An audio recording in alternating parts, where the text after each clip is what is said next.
I had driven that dirt road for 6 years like a silent prayer, but that afternoon, an industrial dumpster blocked the way. Inside lay my grandmother's entire life treated like refuse.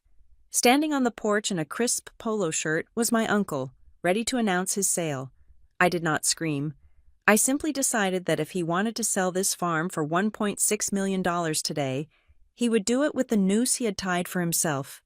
My name is Ruby Stewart, and for 36 years, the gravel crunching under my tires on the road to Marigold Farm had sounded like a heartbeat. It was a rhythm that meant safety, warm oatmeal cookies, and the smell of earth that had been turned over by 3 generations of my family. I knew every pothole on that 2-mile stretch outside of Grafton Ridge better than I knew the back of my own hand. But on that Tuesday afternoon, the heartbeat stopped dead. I was supposed to be there an hour later. I had left my office at Lakemont University early, skipping a faculty meeting because a strange knot of anxiety had tightened in my chest around noon. I told myself I was just going to help organize Grandma Evie's papers. We had buried her 2 weeks ago, and the grief was still a raw, open thing, like a burn that refused to scab over. I expected to find the house quiet. I expected to see the dust motes dancing in the afternoon light in the front hallway. Instead, I found a metal monstrosity blocking the driveway. It was a roll-off dumpster, the massive industrial kind usually reserved for construction sites or demolition zones. It sat there like a rust-colored wound against the vibrant green of the late spring pastures, sitting askew so that no car could pass it to get to the main house. It smelled of wet rot and stagnant iron. I slammed my car into park and killed the engine. The silence of the country was gone, replaced by the heavy thud of objects hitting metal. My boots hit the dirt, kicking up clouds of dust as I ran toward the obstruction. Standing on the porch, looking like he was posing for a campaign photo, was my uncle, Dale Maddox. He was not dressed for cleaning. He was not dressed for mourning. Dale was wearing a navy polo shirt that was tucked tightly into khaki slacks, the kind with a razor-sharp crease down the front. His loafers were polished to a shine that reflected the afternoon sun. He held a clipboard in one hand and was pointing with the other, directing 2 men in gray coveralls who were hauling heavy black bags out the front door. I did not look at him. My eyes were drawn to the dumpster. I scrambled up the metal ridges on the side, ignoring the sharp bite of the steel against my palms. I pulled myself up to the rim and looked down. The air left my lungs as if I had been punched. It was not trash. It was a life, right on top. Splayed open like a dead bird was one of Grandma Evie's planting journals. I recognized the spine, taped together with duct tape years ago. She had recorded every frost, every drought, and every harvest in that book since 1974. Beside it lay the family photo albums, the leather covers cracked and peeling, frames shattered where they had been tossed carelessly onto the metal floor. And then I saw the quilt. It was the Star of Bethlehem pattern, a kaleidoscope of blues and creams. I had sat on the floor of the living room when I was 12 years old, my clumsy fingers pushing the needle through the batting while Grandma guided my hand. We had spent an entire winter making that quilt. It was meant to be an heirloom. Now, it was soaking up a puddle of something dark and oily at the bottom of a steel bin. The scream tore out of my throat before I could stop it. Stop it! The sheer volume of my voice cracked the air. The 2 workers on the porch froze mid-step, a heavy box suspended between them. They looked at me, then at the man on the porch. Confused by the sudden intrusion of raw, hysterical grief, I vaulted over the side of the dumpster, dropping into the filth. The smell was overpowering down here, a mix of mildew and the metallic tang of disregard. I grabbed the quilt, pulling it frantically from the muck, my hands shaking so hard I could barely make a fist. I grabbed the planting journal. I tried to gather the loose photos that were scattering in the breeze, my fingers scrabbling against the cold floor of the dumpster. "What are you doing?" I screamed, looking up at the rim of the bin where Dale's face had now appeared. He looked down at me with an expression that was terrifyingly blank. There was no surprise, no guilt, just a mild annoyance, as if I were a stray dog that had wandered onto a golf course. "Ruby," Dale said. His voice was calm, leveled. The voice he used when he was trying to sell a client on a high-risk portfolio. "You are making a scene. Come out of there. You are covered in filth. You are throwing her away." I choked out, clutching the dirty quilt to my chest. "This is not trash. Dale. This is Grandma. This is everything she was." Dale sighed, a long, performative exhalation of breath. He adjusted his glasses and looked at the workers. "Take 5. Boys," he said. The workers set the box down and retreated to their truck, grateful to be out of the line of fire. Dale turned his attention back to me. He leaned over the edge of the dumpster, resting his clean hands on the rim, careful not to touch the rust. "This is estate business. Ruby," he said, "we have to clear the property. The house needs to be empty by the weekend." "Empty?" I asked. "We haven't even gone through the will properly. We haven't sorted anything. You can't just throw her life into a dumpster." "I am the executor," Dale said. The word sounded heavy, final, like a gavel striking wood. "That means the burden of decision falls on me. And the decision is that this junk is devaluing the property. No one wants a farmhouse filled with 50 years of hoarding." Hoarding, I stood up on a pile of broken picture frames, my height bringing me almost eye level with him. "These are heirlooms. They are dust collectors," he corrected me. "And we do not have time for sentimentality. I have a schedule to keep." He reached down into a box that was sitting on the porch railing near him. It was a small wooden box, the recipe box that had sat on Grandma's counter for as long as I had been alive. It held the instructions for the apple pie she made every Thanksgiving, the cough syrup she brewed when we were sick, the blackberry jam that half the county offered to pay for. Dale held it up. "Do you want this?" he asked. "Yes," I said, reaching up. "Give it to me." He looked at the box, then at me. His eyes were cold, devoid of the warmth that usually comes from family. He was not looking at his niece. He was looking at an obstacle. "It is just paper, Ruby," he said, and then, with a flick of his wrist that was casual and practiced, he tossed the box. He did not toss it to me. He tossed it into the far corner of the dumpster. The box hit the metal wall with a crack. The lid flew off. Hundreds of index cards, handwritten in Grandma's looping script, exploded into the air like confetti. They fluttered down into the muck, landing in the oil, on the broken glass, on the garbage. I stared at the scattered cards, paralyzed by the cruelty of the act. It was not violent in the traditional sense, but it was a violence against memory that cut deeper than a slap. "Why?" I whispered. "Because you need to understand the reality of the situation," Dale said, straightening his shirt. "The house is being liquidated. The land is being liquidated. I have changed the locks on the doors as of 20 minutes ago. You changed the locks I asked." The shock turning into a cold, hard knot in my stomach. "I have a key." "I have always had a key." "Not anymore," Dale said. "It is an insurance requirement. We can't have unauthorized personnel wandering through a construction site." "Construction site," I repeated. "It is a farm. Not for long," he said. I looked past him, up to the porch. Marla was there, Dale's wife. She was standing in the shadow of the overhang, her arms crossed over her chest. She was wearing a floral sundress that looked bright and cheerful, a stark contrast to the grim work being done. She did not say a word. She just watched me. Her face was a mask of pity and impatience. It was the look one gives to a child who is throwing a tantrum in a grocery store. She was the silent partner in this demolition, her quiet presence reinforcing Dale's authority. She could have stopped him. She could have told him to save the photos. But she stood there, guarding the door, her silence pressing down on me like a physical weight. I looked back at the recipe cards soaking up the grime. I realized then that if I tried to pick them up, if I tried to save them all, Dale would just stand there and watch. He wanted me to scramble.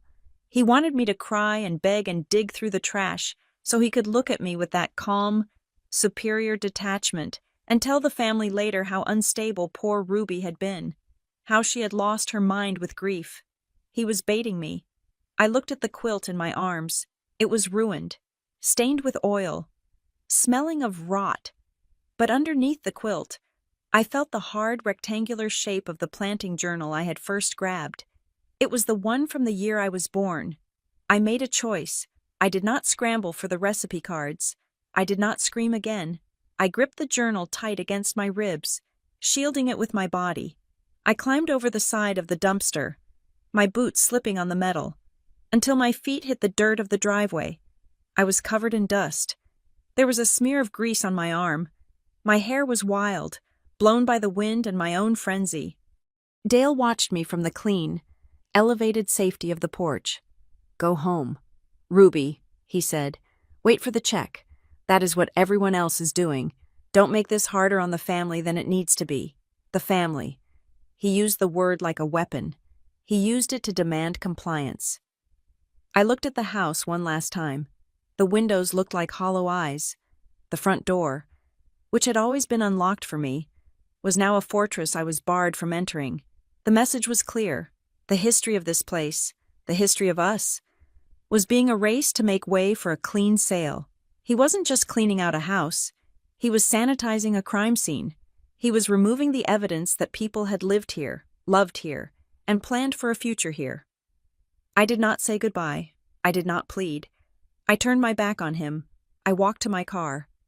My boots heavy with the mud of the place that was supposed to be my sanctuary. I threw the dirty quilt and the journal onto the passenger seat. I started the engine, my hands gripping the steering wheel so tightly my knuckles turned white. As I reversed down the drive, I saw Dale pull his phone from his pocket, likely texting the rest of the relatives that the crazy niece had been handled. He thought he had won. He thought that by changing the locks and throwing away the past, he had secured his future. He thought I was just a sentimental girl who would go home, wash off the dirt, and wait for her share of the money. But as I drove away, watching the dumpster shrink in my rearview mirror until it was just a red speck, the tears stopped falling. The heat in my chest cooled into something solid and sharp. I looked at the journal on the seat beside me. It was just one book, but it was a start. I was done being the good niece. I scrubbed my hands until the skin was raw and red, standing over the kitchen sink in my apartment. The water swirling down the drain was clear, but in my mind, it was still stained with the brown muck of the dumpster. The smell of wet rust and decaying paper seemed to have seeped into my pores, settling deep under my fingernails where the soap could not reach.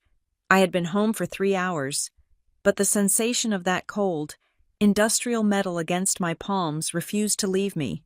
However, it was not the filth that clung to me the tightest.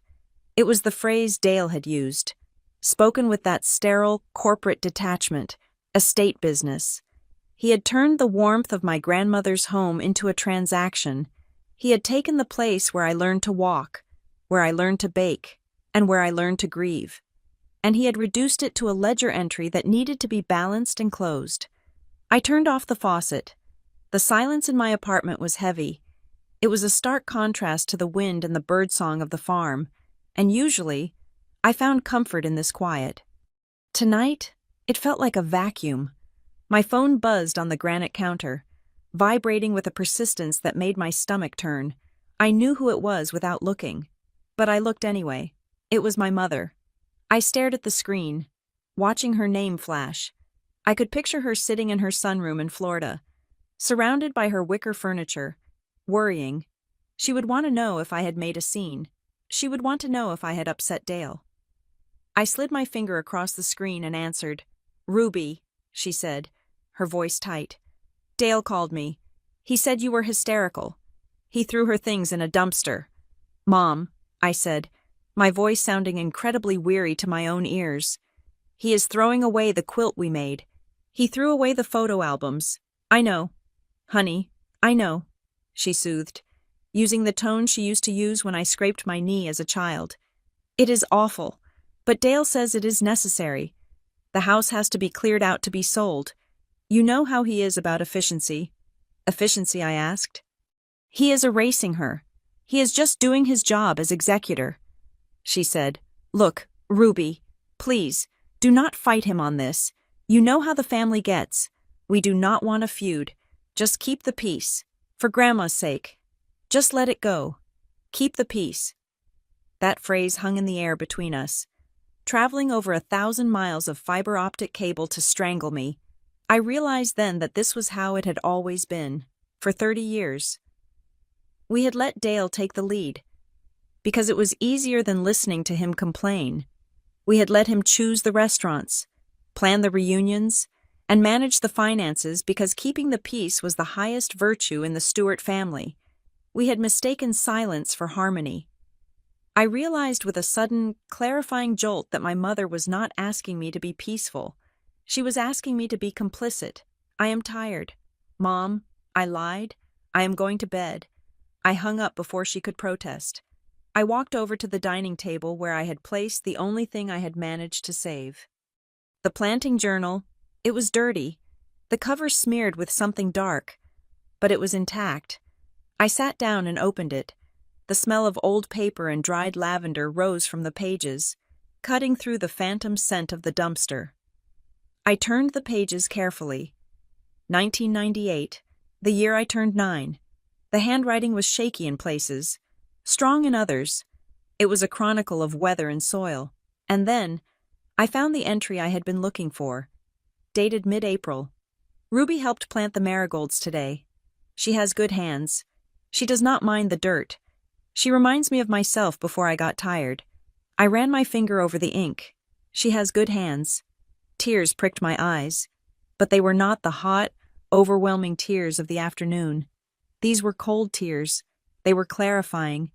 Grandma Evie had seen me. She had known who I was, and she had known who Dale was, too. There was no way the woman who wrote this, the woman who cherished every sprout and every bloom, would have wanted her legacy bulldozed into a landfill by a man wearing Italian loafers. I closed the book. Dale wanted me to scream.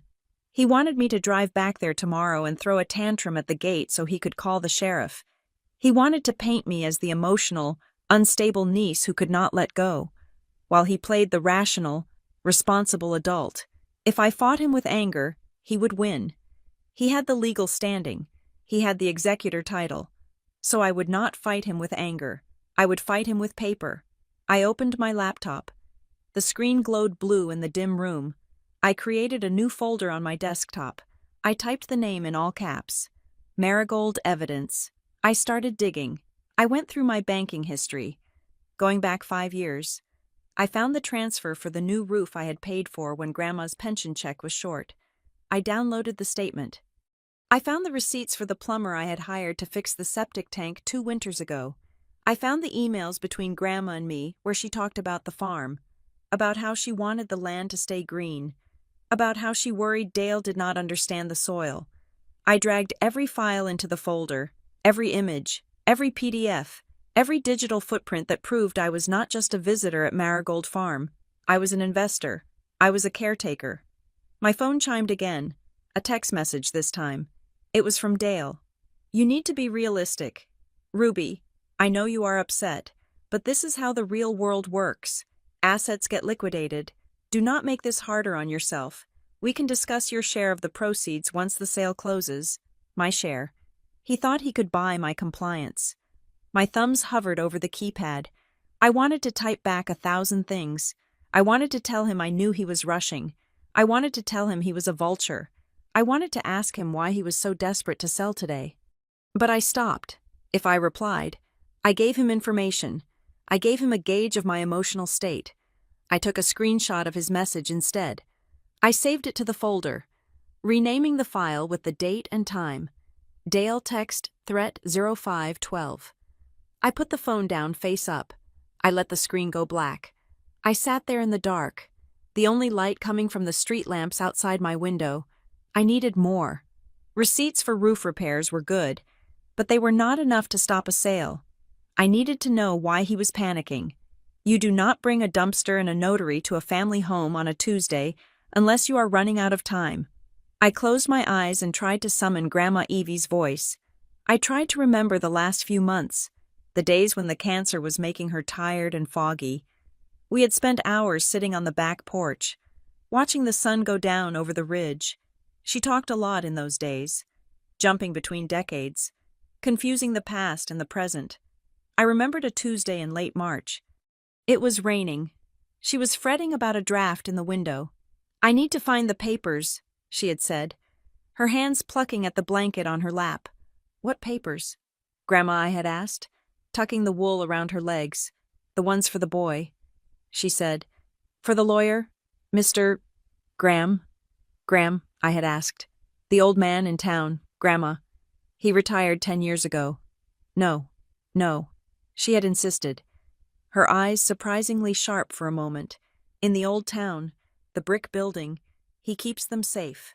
Dale does not look. Dale does not see." At the time, I had dismissed it. Grandma often forgot who was retired and who was dead. I thought she was talking about her will, which we all knew was in the safe deposit box at the bank.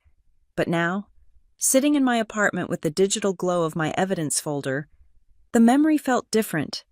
Dale does not look. Graham Larkin. I knew the name. He was an ancient fixture in Grafton Ridge, a lawyer who handled property disputes and fence lines since before I was born. His office was in the historic district, a dusty place that smelled of pipe tobacco and old statutes. If Grandma had gone to him, she had done it quietly. She had done it without Wade driving her. Maybe. Or maybe Wade did drive her. I looked at the clock. It was just past midnight. I could not call Graham now. And I could not go to the farm through the front gate tomorrow. Dale would have changed the code on the electric gate, and if he had security there, they would be watching the main road. But I knew the farm. I knew that the fence on the south pasture, the one that bordered the creek, had a section where the wire had rusted through near the big oak tree. I used to sneak out that way when I was a teenager to meet friends. It was a 2-mile hike from the nearest public road, through dense brush and brambles, but it opened up right behind the old barn. Dale would not know about the hole in the fence. Dale never walked the perimeter. He only looked at the land from the comfort of his air-conditioned SUV, or from the porch. I needed to see what was in the house. I needed to see what was on the desk in the study before he cleared it all into that dumpster. If there was a clue about Graham, or a letter, or anything that contradicted Dale's authority, it would be in that house. I stood up and walked to my closet. I pushed aside my work blazers and my heels. I reached into the back and pulled out my hiking boots and a dark canvas jacket. I was going back, not as a niece coming to mourn, but as something else. I looked at the phone again. It buzzed one more time. Another text from Dale. "I hope you are sleeping it off. We have a lot of work to do." I did not touch the phone. I let the silence stretch out, filling the room, heavy and deliberate. He would look at his phone, waiting for the 3 little dots that showed I was typing. He would wait for the angry paragraph.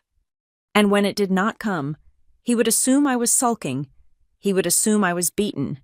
Let him think that. Let him think I was cowering in my apartment, crying over a quilt. Silence was no longer about submission. Silence was the bait, and he was going to swallow it whole. I parked my sedan 3 miles down the county road, tucking it behind a dense thicket of wild sumac where the reflection of the chrome would not catch the moonlight. The walk back to the property line was a journey through the underbelly of the countryside. I moved through the tall fescue and the briars, the darkness absolute, except for the sliver of moon hanging low over the timberline. I did not use a flashlight. I knew the topography of this land with my feet. I knew where the ground dipped near the creek bed, and where the roots of the ancient sycamores broke the surface like gnarled fingers. My target was not the front gate where the dumpster stood like a sentry. It was the north side of the house, the side facing the dense woods, where the foundations settled deep into the clay. There, half buried under overgrown hostas and ivy, was the storm cellar doors. Grandma Evie used to tell me stories about hiding down there during the tornado of 1976. But for the last 20 years, it had just been a dark mouth that swallowed spiders and rainwater. Dale would not have checked this door. Dale was a man who looked at the horizon, at the curb appeal, at the things that could be photographed for a listing. He did not look at the rot, and he certainly did not look at the roots. I brushed aside the wet leaves, my gloves dampening instantly. The padlock was a heavy iron thing, rusted to a dull orange. I held my breath and inserted the small skeleton key I had kept on my keychain since I was 18, a keepsake Grandma had given me, just in case. I expected resistance. I expected the mechanism to be seized by time. But with a stiff, grinding protest that sounded like a bone breaking, the shackle popped open. I lifted the heavy wooden door. The smell hit me immediately, a dense, suffocating mix of wet earth, limestone, and the unmistakable musk of neglect. I lowered myself into the blackness, pulling the door shut above me until just a crack of night air remained. I turned on the small penlight I had brought, clenching it between my teeth. The stairs were wooden and soft with rot. Groaning under my weight, I moved up into the house proper. Emerging through the pantry floor in the kitchen, the silence of the house was wrong. It was not the peaceful quiet of sleep. It was the hollow silence of a vacuum. I swept the beam of my light across the kitchen. The counters were bare. The ceramic rooster that had held wooden spoons for 40 years was gone. The toaster was gone. The little hook by the window where the calendar always hung was empty. I moved into the living room, my boots making no sound on the hardwood I had helped refinish 10 years ago. The furniture was still there, but it had been pushed into chaotic clusters, draped in plastic sheets that shimmered like ghosts in the beam of my light. The walls were the worst part. Where the gallery of family photos had been the timeline of birthdays, graduations, and weddings, there were now just clean, pale rectangles against the sun-faded wallpaper. It looked like the house had been stripped of its memory. It felt clinical. It felt like an autopsy had been performed on a home that was not yet dead. I headed straight for the study. This was the room Dale would have claimed. It was where Grandpa had managed the farm accounts, and where Grandma had later paid the bills. I pushed the door open. The chaos here was different. It was the chaos of active destruction. Papers were strewn across the heavy oak desk. Cardboard boxes were stacked haphazardly, labeled with black marker in Dale's sharp, angular handwriting, donate, trash, keep, financial. I approached the desk. My heart was hammering against my ribs, a frantic rhythm that seemed too loud for the room. I felt like a thief, but the real thief was the one who had organized these piles. I started sifting through the papers on the desk. There were sticky notes everywhere. Call appraiser, Tuesday, cleaners, Wednesday, locksmith, done. I moved a stack of utility bills and saw a thick manila folder that had slid partially behind the desk lamp, as if it had been pushed aside in a hurry. I pulled it out. The label on the tab was typed, Project Marigold. I opened it. The first page was not a document. It was a drawing, a large, fold-out architectural rendering printed on high-gloss paper. I shone my light on it, and the image burned itself into my retinas. It was a map of the farm, but the farm was gone. The rolling pasture where the horses used to graze was replaced by a sea of gray asphalt. The barn, the beautiful red barn that had stood since 1920, was erased, replaced by a blocky L-shaped structure labeled Retail Anchor A. The creek was rerouted into a concrete drainage ditch. At the bottom of the page, in stylized bold letters, it read, Marigold Retail Plaza and Parking Complex. I felt bile rise in my throat. He wasn't selling the farm to a family who wanted to love the land. He was selling it to be paved over. He was selling it to become a strip mall. But then my eyes drifted to the date stamp in the corner of the architectural firm's block. September 12th. I froze. My breath hitched. September 12th was 9 months ago. Grandma Evie had been alive then. She had been sitting in her chair, watching the birds, drinking tea. She had been alive, and lucid, and trusting. And on that very day, while she was breathing the air of this farm, Dale had been commissioning drawings to bury it under concrete. He had been planning this demolition while he was still eating her cooking. My hands shook as I turned the page. Beneath the drawing was a printed email chain. The subject line read, Final Offer, Contingency Timeline. The email was from a domain ending in Kesterland Retail. I read the text, the blue light of my penlight trembling over the words. Dale. Per our discussion. The offer stands at $1.6 million. However, the window is closing. We need the title clear and the demolition permits approved before the end of the fiscal quarter. If you can secure the family consent and bypass the probate delay, we can cut the check the same day. Let's get this done. 1.6 million. That was the number. That was the price tag he had put on our history. But why the rush? Why the desperate need to bypass probate? Why the dumpster and the immediate lock change? Dale was greedy. Yes. But he was usually risk-averse. This reckless speed did not fit his profile. I dug deeper into the pile. Under the emails, buried at the bottom of the folder, was a single sheet of paper that looked different. It was crinkled, as if it had been crumpled up and then smoothed out again. It was a loan application form from a regional bank. It was dated 6 months ago. It was a personal loan application for Dale Maddox. I scanned the numbers. He had applied for a loan of $400,000, a massive amount. In the section for collateral, he had written real estate, Marigold Farm, Grafton Ridge. But across the face of the document, in a harsh red ink that looked like a scar, was a stamp, denied, and handwritten next to the stamp, a loan officer had scrawled a note: applicant does not hold title. Property deed not in applicant's name. I stared at the paper, the pieces of the puzzle slamming together with a deafening click in my mind. He was broke, or he was in massive debt.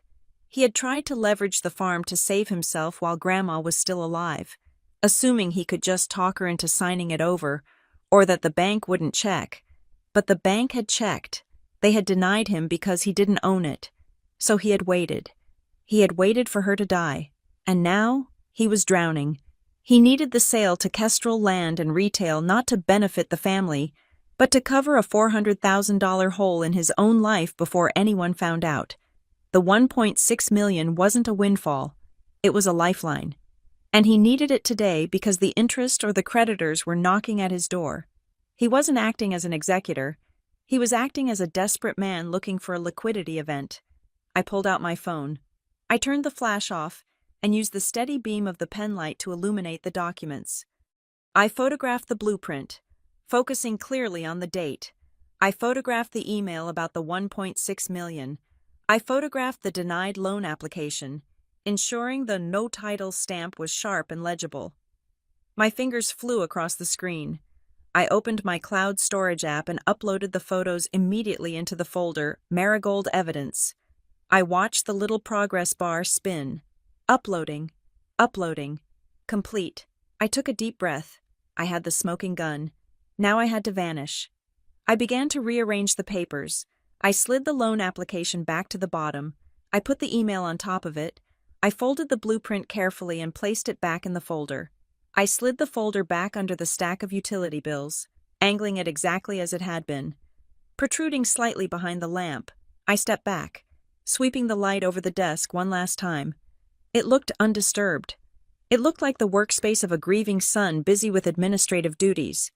Then I heard it. The crunch of gravel. It was distinct and loud in the country silence. Tires rolling slowly over the driveway. Then the sweep of high-intensity headlights cut through the front drapes, slashing across the living room wall like searchlights. Panic, cold and electric, spiked in my veins. He was here, or security was here. I killed my penlight instantly. The room plunged into darkness. I heard the car door slam, then a second slam. Voices, male voices. I did not wait to hear what they were saying. I moved. I slipped out of the study. My movements fluid and silent. I crossed the living room, staying low, avoiding the patches where the headlights from outside were illuminating the dust motes in the air. I heard the front door handle jiggle. Then the sound of keys. Damn it, he had the new keys. I scrambled into the kitchen just as the front door creaked open. "Did you leave the lights on?" a voice asked. It was Dale. "No. I checked everything," another voice replied, a deeper voice. Maybe the developer, maybe a lawyer. I reached the pantry. I slid inside, pulling the door almost shut, leaving just a hair of space so the latch wouldn't click. I dropped to my knees and found the opening in the floorboards. I lowered myself onto the rotting stairs of the cellar, my heart thudding so hard I was terrified they could hear it through the floor. I pulled the pantry floor hatch closed above my head, easing it down with agonizing slowness. Darkness swallowed me again. Above me, I heard footsteps entering the kitchen. Heavy, confident steps. "Smells musty in here."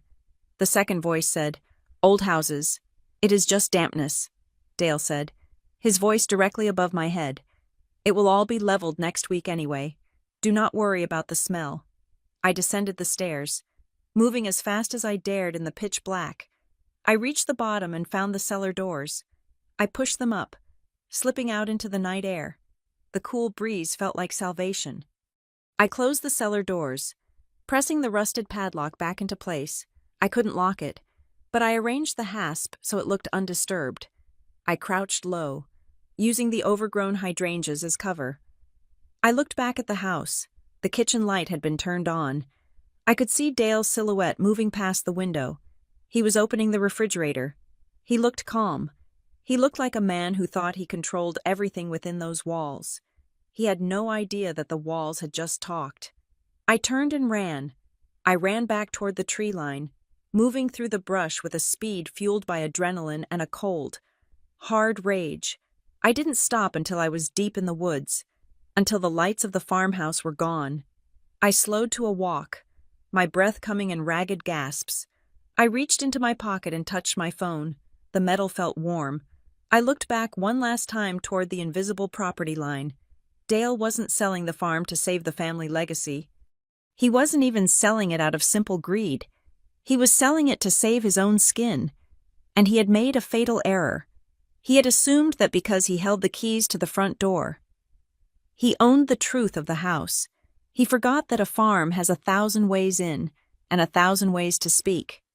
He was selling for his survival, and I was going to make sure that survival cost him everything.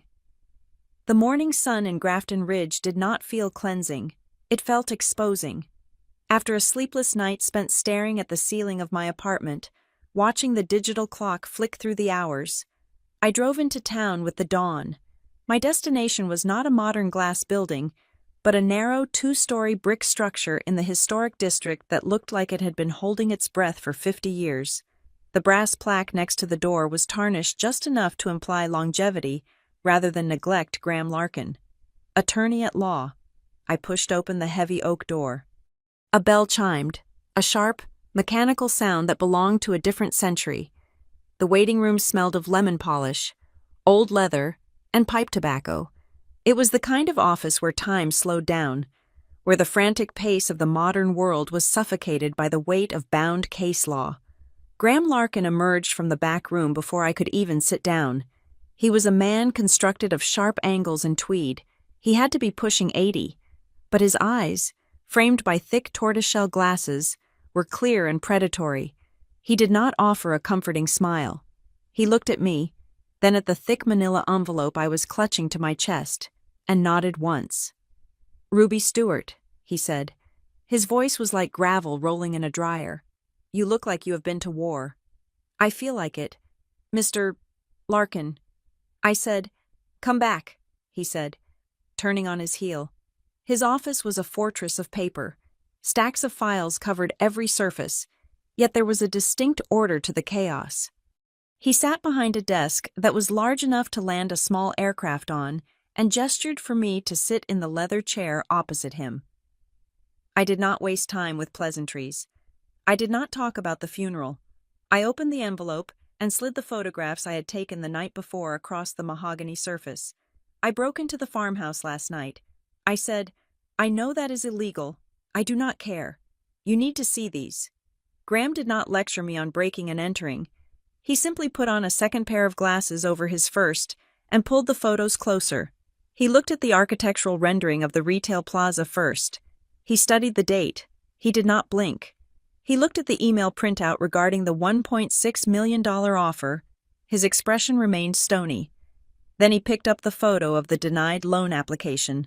The silence in the room stretched out. I could hear the ticking of a grandfather clock in the hallway.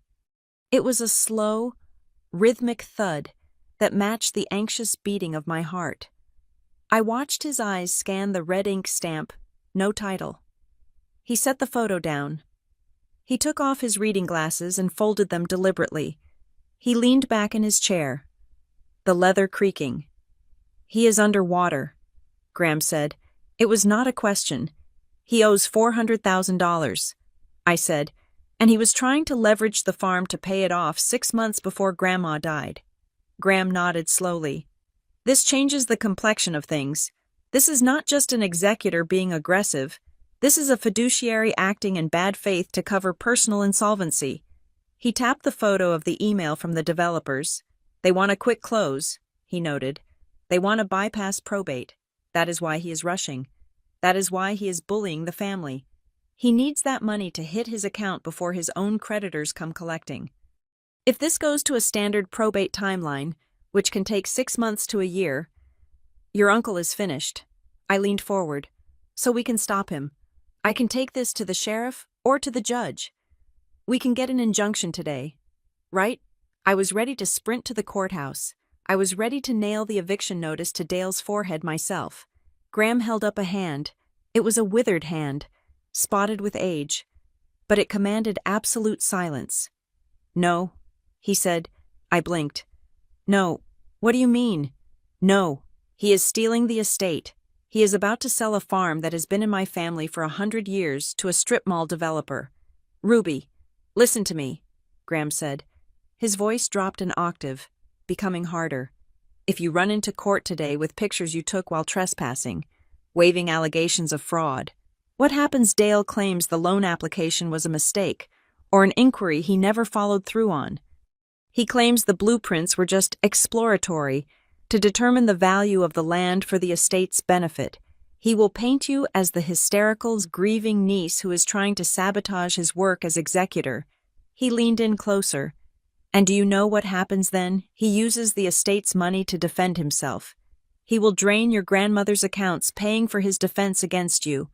The legal battle will drag on for 2 years. The developers will walk away. Yes, but the farm will be bled dry by legal fees. Then what do we do? I asked, my voice rising. I can't just let him sell it. We do not let him sell it, Graham said. But we do not stop him from trying to sell it. He opened a drawer in his desk and pulled out a fresh legal pad. He uncapped a fountain pen. Your grandmother came to see me 5 years ago, Graham said. She was worried about exactly this scenario. She knew Dale. She loved him. But she knew he was weak with money. She told me she wanted to ensure the farm went to the one person who knew the difference between soil and dirt. My breath caught in my throat. She executed a deed I asked. Graham nodded. An inter vivos deed, a transfer of title made during her lifetime. She signed Marigold Farm over to you. Ruby. We notarized it. We witnessed it. The intention was for it to be recorded immediately. But she hesitated. She was afraid of breaking Dale's heart while she was still alive. She asked me to hold it. He paused, looking me dead in the eye. Technically, that deed should have been recorded at the county recorder's office to perfect the chain of title against third-party claims. However, she gave me instructions to record it upon her death if she had not done so herself. I sent the clerk over there this morning. By noon today. That deed will be public record. I slumped back in the chair. The relief was so physical it felt like my bones were melting. I own it. I own the farm. You do? Graham said, but Dale does not know that yet. And the title search company for the developer likely has not pulled the update yet because these things take 48 hours to clear the system. So I tell him. I said, I go there and tell him to get off my property. Graham shook his head again. If you tell him now. He stops. He claims ignorance. He walks away, perhaps with a slap on the wrist, and you are left with a family that hates you for stealing their inheritance because they do not know the truth about his debts. They will just see you as the one who took the $1.6 million off the table. He pointed the pen at me.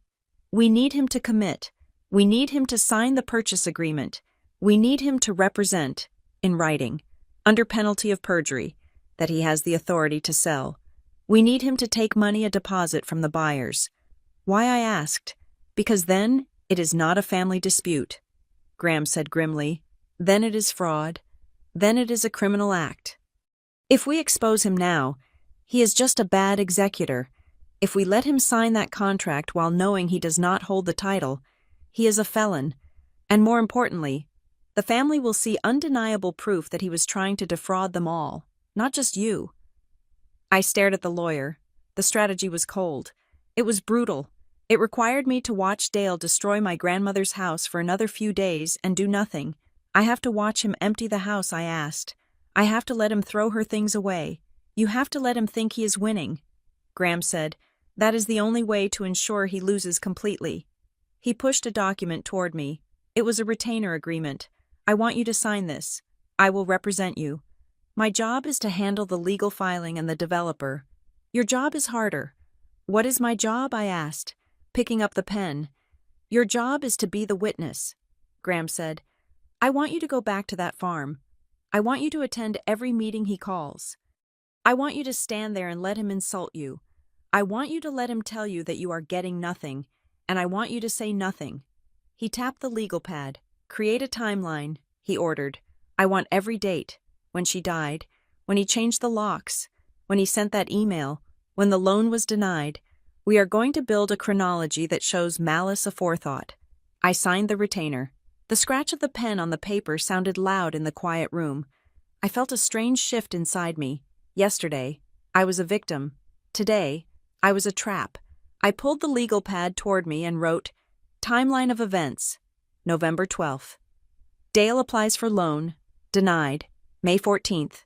Grandma Evie passes, May 15th. Dale assumes role of executor, May 20th. Locks changed, May 21st. Dumpster arrives. I looked up at Graham. There is one thing. I said, You said Grandma signed the deed here. Yes. Graham said, Who else was here? I asked. If Dale challenges the deed, if he says she was senile or coerced, I need more than just your word. He will say you are just her old lawyer friend doing a favor. Graham smiled. It was a small, dry smile. Your grandmother was smarter than that, he said. She brought her own witness, someone who is not a lawyer, someone who Dale considers invisible. Who? I asked. Graham leaned forward. Wade, he said. Wade Turner drove her here that day. He sat in this very chair. He watched her sign. He signed the witness affidavit himself. Wade, the caretaker, the man who had worked our land for 30 years, the man Dale treated like a piece of gardening equipment. He knows, I asked. He knows everything, Graham said. He has been waiting for you to ask. I stood up. My legs felt steady for the first time in days. I am going to find Wade. I said, Be careful. Ruby, Graham warned, standing up to shake my hand. His grip was surprisingly strong. Dale is desperate. Desperate men are dangerous. Do not corner him until you are ready to close the trap. I am not going to corner him, I said, thinking of the dumpster and the quilt. I am going to let him walk right off the edge of the cliff. I walked out of the office into the bright sunlight. The town looked different now. It wasn't just a collection of buildings. It was a grid of laws and records. And for the first time, the machinery was working for me. I checked my phone. There were 3 missed calls from my mother and 1 text from Dale. Family meeting at the farm on Saturday. Finalizing the deal. Be there if you want to be included.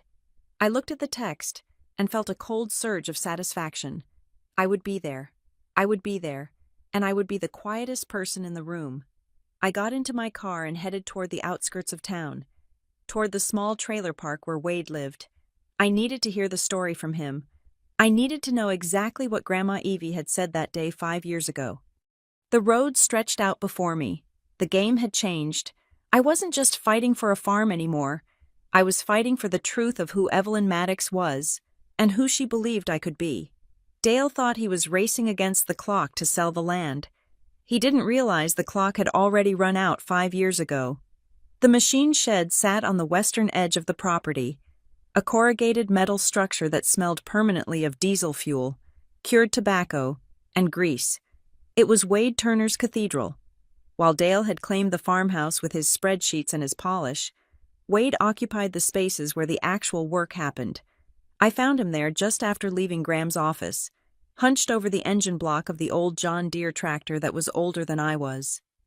Wade did not look up when I walked in. He was wiping his hands on a rag that was so stained with oil it looked stiff.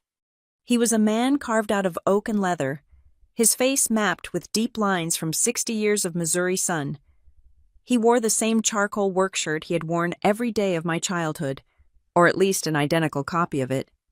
"Hey, Wade," I said, my voice echoing slightly in the cavernous space. He paused, the rag moving slowly over his knuckles. He looked at me then, his eyes pale blue and unreadable. "Miss Ruby," he said. He nodded once, a gesture that contained more respect than all of Dale's hugs combined. "Heard you had a run-in with the dumpster yesterday. News travels fast," I said, leaning against the workbench. Wade snorted softly. Dale talks loud. Hard not to hear when he is screaming about liability and insurance. I looked at the tools hanging on the pegboard. Every wrench was outlined in black marker. A system Grandma Evie had insisted on 40 years ago so nothing would get lost. Wade had kept it up, long after she stopped coming out to the shed. "I just came from town. Wade," I said, keeping my voice low. "I went to see Graham Larkin." Wade's hands went still. He placed the rag on the bench. He turned fully toward me, wiping a bead of sweat from his forehead with his forearm. He did not look surprised. He looked patient. "Is the old man still breathing?" Wade asked. "He is," I said. "He told me something." "Wade, he told me about a trip you took 5 years ago." I watched him closely. I needed to see it in his face. I needed to know that I wasn't the only one who had loved her enough to protect this place. Wade sighed, a sound like tires on gravel. He reached into his shirt pocket and pulled out a pack of gum, offering me a stick before taking one himself. It was a stalling tactic, giving him a moment to arrange his words. "She wondered when you would ask," he said finally. "You knew I asked," the frustration bubbling up. "You knew the whole time, Wade.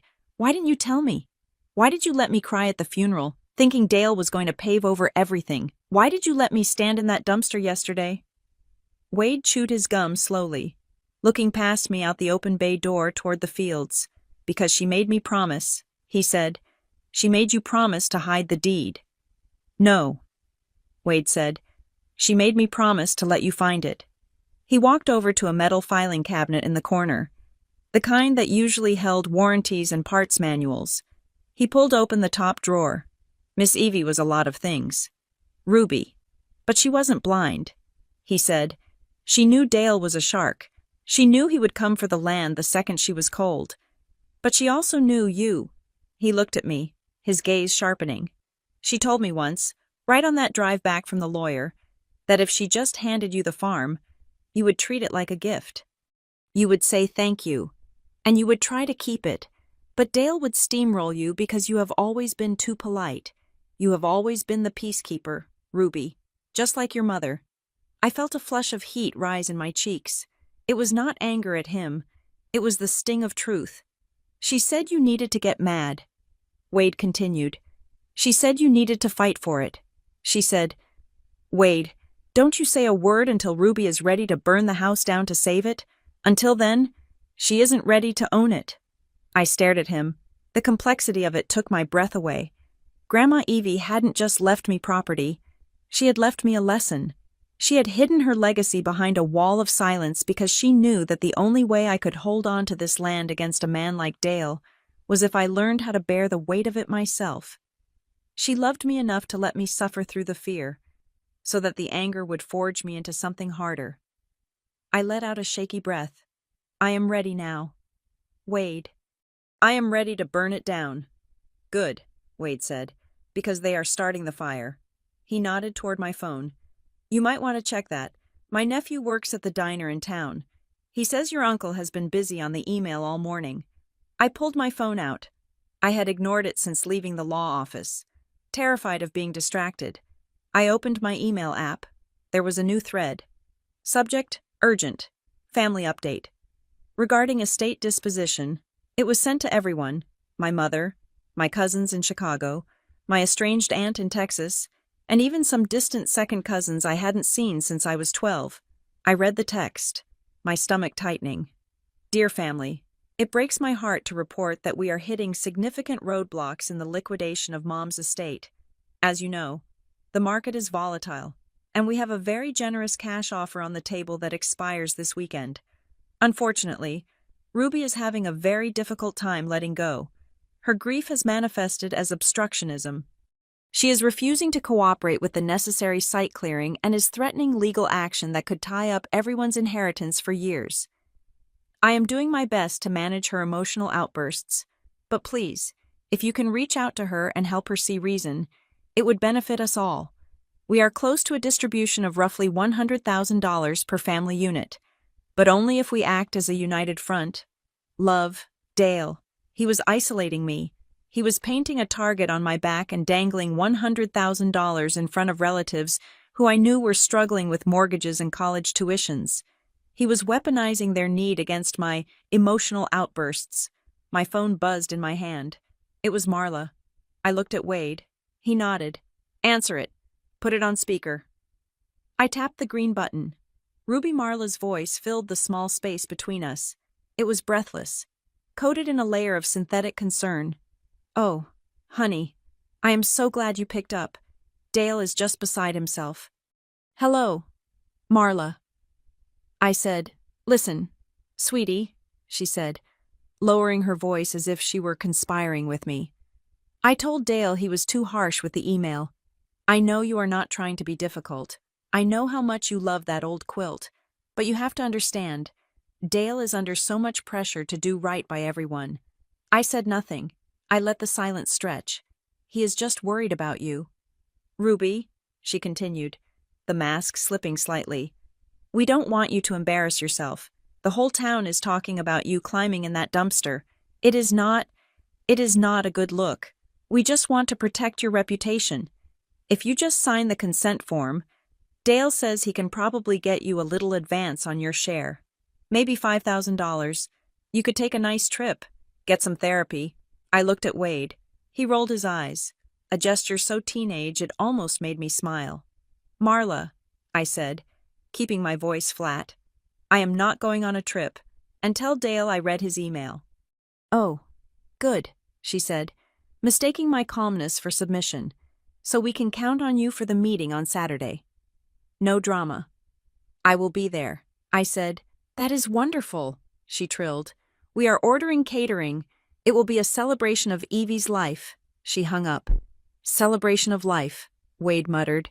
"They are celebrating the check." He turned back to the filing cabinet and dug deeper into the back, pulling out a thick, battered envelope. "You need ammunition," Wade said. "Graham has the legal papers, but you need to prove he is a liar." He handed me the envelope. I opened it. Inside were photographs. Not digital prints, but actual glossy 4x6 photos that looked like they had been developed at the drugstore. I shuffled through them. They showed the south pasture. In the foreground of the first photo, standing near the creek, was a surveyor's tripod, and standing next to the surveyor, pointing at the horizon, was Dale. I turned the photo over. Wade had written the date in blue ink on the back. August 14th, 9 months ago, exactly when the blueprints were dated. "Keep going," Wade said. The next photo showed Dale shaking hands with a man in a suit standing next to a black luxury sedan parked right on the grass. I recognized the man from the Kestrel website I had looked up. But the most damning photo was the last one. It showed Dale and the developer standing on the back porch of the house, and in the window behind them, visible through the glass, was the back of Grandma Evie's head in her wheelchair. She was right there. He was selling the ground out from under her feet while she sat 10 feet away. He told her they were insurance adjusters, Wade said, his voice hard. He told her they were checking the property lines for tax purposes. I heard him lie to her face. "Ruby." I felt a cold rage settle in my chest, heavier and darker than before. This wasn't just financial fraud. This was a betrayal of dignity. "Wade," I said, "I need you to go on the record." I pulled out my phone and opened the voice memo app. "I can't ask you to testify in court if you don't want to," I said, "but I need this for the family. When the time comes, they need to hear it from you. They might think I'm crazy or greedy, but they know you. They know you never told a lie in your life." Wade wiped his hands on his pants. He looked at the phone, then at me. "Turn it on," he said. I pressed the red record button. "State your name and your relationship to Evelyn Maddox," I said, adopting the formal tone Graham had used. "Wade Turner." he said, his voice dropping into a deep, resonant register. I have been the groundskeeper at Marigold Farm for 32 years. Wade, did you ever witness Dale Maddox bring developers to the property prior to Evelyn's death? Yes, he said, 3 times, starting last August. And did you witness Evelyn Maddox sign a deed transferring the property? I did, he said. I drove her to Graham Larkin's office on October 2nd, 5 years ago. I watched her sign the papers giving the farm to Ruby Stewart. She was of sound mind. She knew exactly what she was doing. She told me she wanted to save the farm from her son. I stopped the recording. That file was now saved next to the photos of the surveyor and the text messages. Thank you. Wade, I said. He nodded and picked up his wrench again. You go on now. Miss Ruby, he said. Let them have their party on Saturday. Let them hang the balloons. I walked out of the shed into the bright sunlight. The smell of the diesel faded, replaced by the scent of fresh-cut grass and damp earth. I looked across the fields. The wind rippled through the tall fescue, creating waves that looked like a green ocean. For the last 3 days, I had felt like an intruder on my own history. I had felt small against the machinery of Dale's ambition. But as I walked back to my car, clutching the envelope of photos, I felt the ground push back against my boots. I wasn't just fighting for sentimental reasons anymore. I wasn't fighting alone. I had the law in my pocket, the truth in my hand, and the man who knew the soul of this soil standing behind me. Dale thought he was selling a piece of real estate. He didn't realize he was declaring war on the land itself, and the land had just chosen its side. The email arrived on Thursday morning with a subject line that was designed to induce panic. Mandatory Final Estate Strategy Meeting, signing. It was bold, red, and flagged as high importance. Dale had sent it to the entire extended family list, including cousins who hadn't visited Missouri in a decade. I sat in my small kitchen, the coffee growing cold in my mug, and read the body of the message. It was a masterclass in manipulation. It spoke of urgent market shifts and closing windows. It mentioned that the prospective buyers, Kestrel Land and Retail, were growing impatient with the family delays. But the line that made my blood run cold was at the bottom. Please review the attached Family Consensus Authorization Agreement. We will be executing this document on Saturday at the farm to ensure everyone receives their payout immediately. Failure to sign may result in the estate entering prolonged litigation, draining all assets to zero. He was not just inviting us to lunch, he was summoning us to a capitulation. I did not reply. I forwarded the email immediately to Graham Larkin. 20 minutes later, I was sitting in his office again. Graham had printed the attached document. He laid it flat on his desk, smoothing it out with his spotted hands. He took a red pen and circled a paragraph in the middle of the 3rd page. Here's the trap, Graham said, his voice dry as parchment. I leaned in to read the legalese. It was dense, deliberately opaque language about indemnification and waiver of claims. Translate it for me. Graham, I said. Graham tapped the paper with the pen tip. This is not a standard consent to sell, he explained. This is a retrospective waiver of fiduciary duty. If the family signs this, they are agreeing that Dale is not liable for any financial mismanagement that occurred prior to the sale.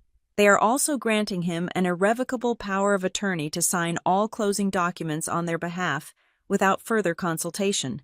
I sat back, stunned. So he wants full control. He wants immunity. Graham corrected. If he sells the farm for $1.6 million and then uses $400,000 of it to pay off his personal debts before distributing the rest. This document prevents anyone from suing him for it. He is asking the family to pre-approve his theft. He is betting on them not reading it. I said. He is betting on them being afraid. Graham said. He is threatening them with zero assets if they do not sign. He is manufacturing a crisis. To a cousin in Chicago who just wants a check for a new kitchen renovation. The threat of prolonged litigation sounds like a nightmare. They will sign anything to avoid a fight. I looked at the document. It was formatted to look official, with lines for 20 signatures. It looked like a treaty. I am not signing it. I said, we know that. Graham said. But the danger is, if everyone else signs, if he walks into a closing with 19 signatures and a narrative that you are the sole holdout, he might try to petition the court to bypass you as a hostile beneficiary. We cannot let him get that far. My phone buzzed on the desk. I glanced at it. A text from Dale. Why are you silent? I can see you read the email. I ignored it. Another buzz. Ruby, do not be selfish. You are not more important than the whole family. Do not make me play hardball. I looked at Graham. He is escalating. Let him, Graham said. Every threat is a brick in his own prison cell. Do not respond. I took a screenshot of the texts. I uploaded them to the Marigold evidence folder. My silence was driving him mad. Dale was a salesman. He needed a reaction to calibrate his pitch. By giving him nothing, I was forcing him to shadowbox with his own paranoia. Later that afternoon, the second phase of his attack arrived. My laptop pinged with a notification, a new email from Dale. This one had an attachment titled, Estate Financial Solvency Report. Confidential. I opened it. It was a spreadsheet, color-coded in angry reds and cautionary yellows. It listed the assets of the farm against the liabilities. I scanned the rows. Roof replacement required $35,000. Foundation stabilization, $40,000. Septic system overhaul, $18,000. Electrical rewiring to code, $25,000. The bottom line of the spreadsheet showed that the estate was effectively negative. It claimed that if we kept the house, the maintenance costs would bankrupt the family account within 6 months. The narrative was clear. The farm is a money pit. The farm is a corpse that is costing us money to keep on ice. We have to sell. I felt a spike of adrenaline. I knew this house. I knew its bones. I opened my own files. I went to the folder marked Maintenance that I had scanned from Grandma's records and my own bank statements. I found the invoice from Miller Son Septic Services. It was dated just 2 years ago. Total system flush and leach field repair. $2,400. Paid in full by Ruby Stewart. I pulled up the inspection report from the roof. It was 5 years old. Sure, but the inspector had estimated a 20-year lifespan on the shingles. There was no immediate replacement required. And the foundation Grandma and I had sat on the porch every evening. There were no cracks. The doors didn't stick. The house sat on Missouri limestone.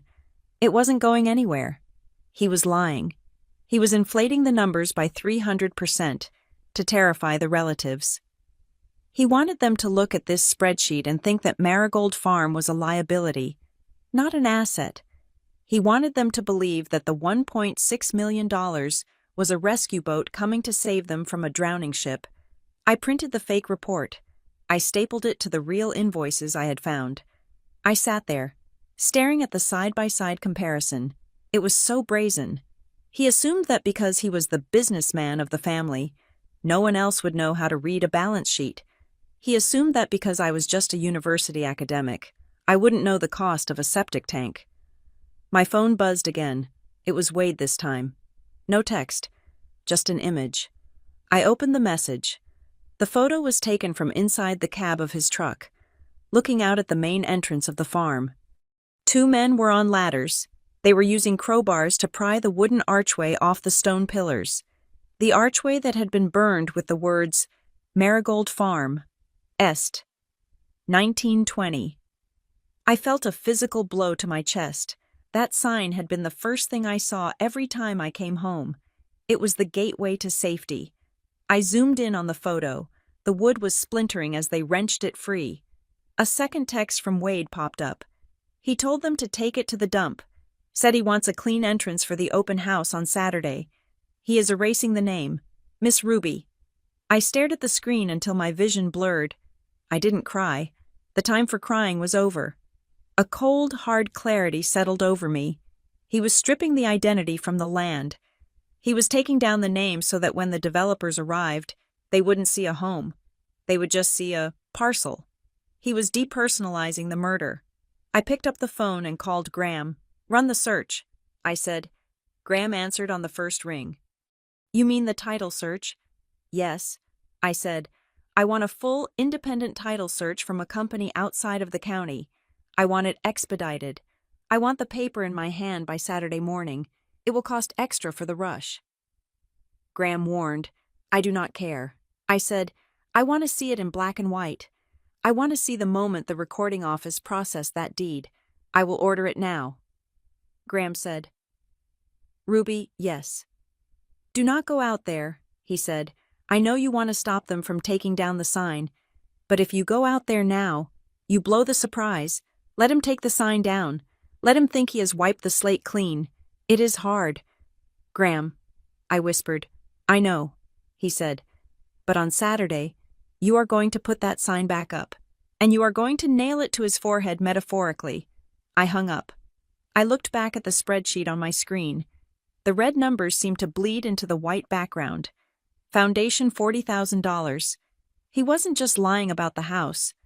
He was lying about us. He was lying about what we were. He was treating the family not as blood, but as shareholders in a failing company that he needed to liquidate. My phone chimed with another email. This one was from Marla again. It was a potluck coordination list.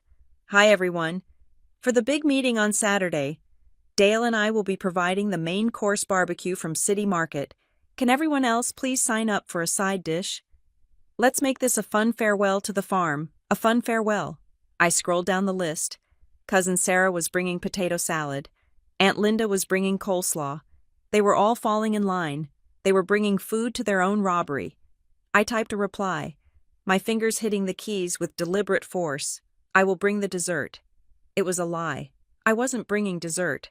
I was bringing a briefcase full of perjury evidence, a title deed, and a recording of the caretaker. I closed the laptop. The sun was setting outside my apartment window, casting long shadows across the floor. I thought about the farm in the dark. The gate was nameless now. The locks were changed. The dumpster was full, but the land knew. The land knew who held the paper. Dale thought he was building a consensus. He thought he was herding sheep into a pen. He didn't realize that one of the sheep was a wolf in waiting. He wanted to sell our complicity. He wanted us all to sign that paper so that when the guilt hit us later, we would have no one to blame but ourselves.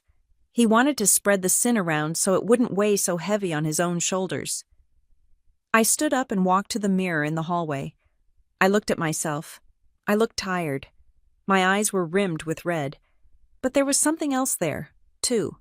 A set to my jaw that looked exactly like Grandma Evie. Dale does not look. She had said, he wasn't looking now. He was looking at his spreadsheet. He was looking at his debts. He was looking at the $1.6 million. He wasn't looking at me. And that was going to be the last mistake he ever made as the executor of the Maddox estate. Friday morning arrived with a sky the color of a bruised plum. Hanging low and heavy over Grafton Ridge, the air pressure was dropping, the kind of weather that makes your joints ache and your head throb. I sat at my kitchen table, which had ceased to be a place for eating and had become a command center. My laptop was humming, running hot, surrounded by stacks of paper that documented the systematic dismantling of my family's history. I was waiting for the phone to ring. Graham Larkin had promised to call the second the expedited title search came back from the independent abstract company in Jefferson City. At 9 o'clock, the phone remained silent, but my email pinged. It was not Graham. It was a forwarded itinerary from Marla. Sent to the Family Fun group chat, she had created a chat I had remained in, but never spoken. Schedule for Saturday 11:00 a.m. Arrival and welcome drinks, 12:00 p.m. BBQ lunch, 1:00 p.m. Special guests presentation, Kestrel, Land Retail, 2:00 p.m. Family signing ceremony. My eyes locked on the 1:00 p.m. slot. Special guests. He was bringing them to the house. He was bringing the developers, the men who wanted to turn our pastures into a parking lot, to the family reunion. He wasn't just asking for a signature. He was staging a closing. He wanted the Kestrel representatives there to dazzle the cousins with suits and projections, to put a face to the $1.6 million. It was a high-pressure sales tactic. If the buyers are standing right there, holding a pen, who is going to be the rude relative who says, "Let me think about it"? I realized then that today meant today. Saturday wasn't a discussion, it was a heist. I went back to the digital pile of documents I had scraped from the study. I had been looking for big things deeds, loans, blueprints, but Graham had told me to look for the leaks. Look for where the money is bleeding. He had said, desperate men don't just borrow, they steal. I opened the folder containing the photos of the bank statements I had hurriedly snapped during my break-in. I zoomed in on the operating account for the estate, the account that was supposed to be used for funeral costs and utility bills. There was a transaction dated 3 days after Grandma died. Outgoing wire, $12,500. Recipient Apex Strategic Consulting. The name sounded generic, corporate, but it triggered a memory. Years ago, Dale had briefly tried to start a consulting firm after he got laid off from the investment bank. I couldn't remember the name, but I remembered he had registered it in Delaware to avoid taxes. I opened a new tab and searched the Missouri Secretary of State Business Registry. Nothing for Apex. I tried Delaware. There it was. Apex Strategic Consulting LLC. I paid the $20 for the registered agent details. The PDF downloaded. I opened it. Manager Dale Maddox. Address a PEO box in St. Louis. I felt a cold shiver that had nothing to do with the air conditioning. He had wired $12,500 of Grandma's money meant for her headstone, for the taxes, for the upkeep directly into his own shell company. He had labeled it estate administration fee in the ledger, but here, in the cold, hard light of the registry, it was theft, plain and simple embezzlement. He wasn't just broke. He was a criminal, and he had done this before he even had the authority to sell the land. I added the screenshot to the Marigold evidence folder. My hand was shaking, not from fear, but from the sheer audacity of it. He was stealing from his own mother's ghost. Then I found the email. It was in the sent folder of the printed chain I had photographed. I had missed it in the dark of the study, because it was at the very bottom of a long thread with the Kestrel vice president, from Dale Maddox to S. Vance. Kestrel Land Retail. Date, Tuesday. 9:15 a.m. Vance, have the check ready for Saturday. I will have the family in line. There is just one stubborn person who thinks she has a claim, but she is emotionally unstable and has no legal standing. I will handle her. Once I get the group consensus signed, you can bulldoze the barn on Monday for all I care. Just bring the deposit. I will handle her. I read the words out loud to the empty room. I will handle her. He didn't see me as a person. He didn't see me as the niece he had taught to ride a bike. He saw me as a speed bump, an unstable obstacle between him and his salvation. The phone rang. It was Graham. I picked it up instantly. Do you have it? I have the preliminary report, Graham said, his voice tight. It is exactly as we thought. The deed recording from 5 years ago is valid. It is sitting in Book 402, page 88 of the county records. You are the legal owner of Marigold Farm. Ruby, does the report show any other liens? I asked. Just the mortgage your grandmother paid off in '98. Graham said, the title is clean. It is yours. Then I can stop him. I said, feeling the urge to run to the car. I can go there right now and post the eviction notice. Ruby, listen to me. Graham snapped. The tone was sharp enough to make me sit down. If you go there now, you stop the sale. Yes, but you do not stop the war. Dale will claim the deed is a forgery. He will claim undue influence. He will say, you tricked a senile old woman. He will use that $12,000 he stole to hire a lawyer to sue you. He stole more than that. I said. I told him about the Apex Consulting wire transfer. Graham let out a low whistle. That is good, he said. That is very good. That is piercing the corporate veil. That is fiduciary fraud. But it only matters if we catch him in the act of trying to close the big deal. So what is the play? I asked. The Kestrel guys are coming at 1 o'clock tomorrow. The play is patience, Graham said. We let him dig the hole until he can't see the sky. He paused, and I could hear him shuffling papers. I want you to go to that meeting tomorrow. Ruby, I want you to look defeated. I want you to sit there while he presents his slides. I want you to let the Kestrel man put his briefcase on the table.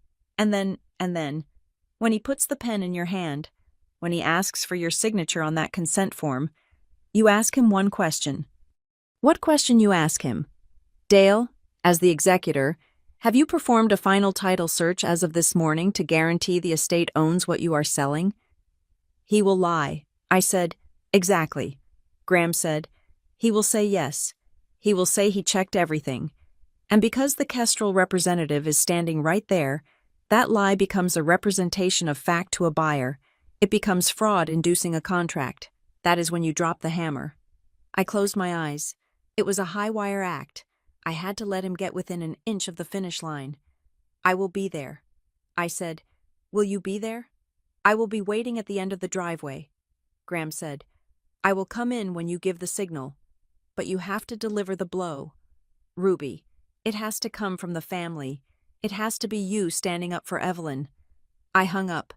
I spent the next 3 hours building the physical weapon I would carry into that dining room. I went to the office supply store and bought a black leather presentation binder. It had to look professional. It had to look like the work of a sane, organized, methodical woman, not the unstable girl Dale was warning everyone about. I printed everything in triplicate. Tab 1, the deed, the certified copy Graham had messaged over, showing the official county stamp from 5 years ago. Tab 2, the affidavit, Wade's sworn statement that he witnessed the signing and that Grandma was lucid. Tab 3, the competency letter, a document Graham had found in his files, a letter from Grandma's doctor dated the same week as the deed signing, stating she was fully oriented and cognitively sharp. Tab 4, the timeline, the chronology of Dale's betrayal, the dates of the blueprints versus the date of her death. Tab 5, the financials, the denied loan application with the no title stamp, the wire transfer to Apex Consulting, the inflated repair estimates next to the real receipts. I punched the holes. Click, crunch, I snapped the rings shut. Snap. It was heavy. It felt like holding a brick. I needed one more thing. I needed to know exactly what I was going to say. I couldn't rely on my temper. My temper was what Dale wanted. He wanted tears. He wanted shouting. I opened a blank document and typed, "Do not get angry. Do not cry. Do not look at Marla. Look at Dale. Speak slowly. Lower your voice so they have to lean in to hear you." I wrote out my lines. I practiced them in the mirror.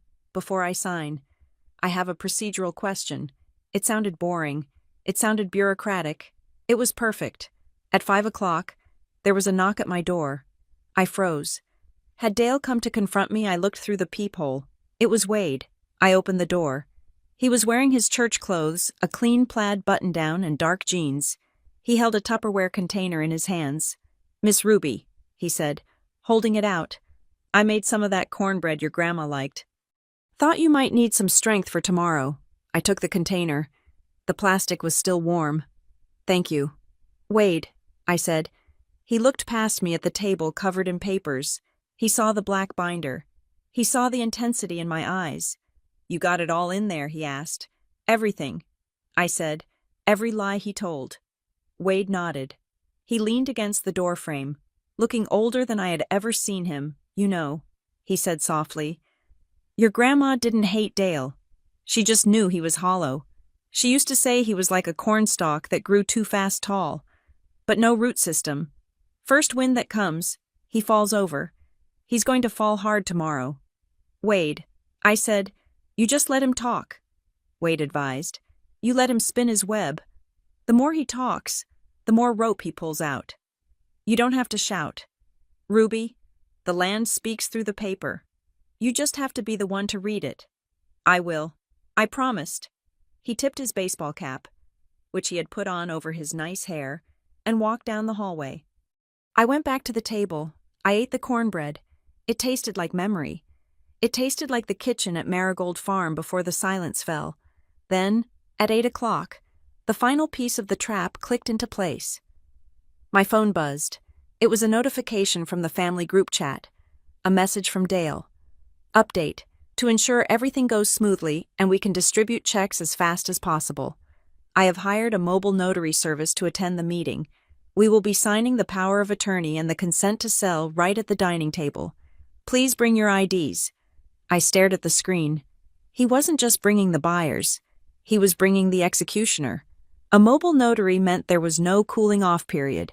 He wanted those signatures wet and stamped before the barbecue sauce was even wiped off our fingers. He wanted it done so fast that no one had time to think, to question, or to ask why the rush was so desperate. It was reckless. It was arrogant. It was the move of a man who thought he was playing chess against a toddler. He thought he was bringing a notary to witness his victory. He didn't realize he was bringing a notary to witness his felony. I picked up the black binder. I ran my hand over the leather cover.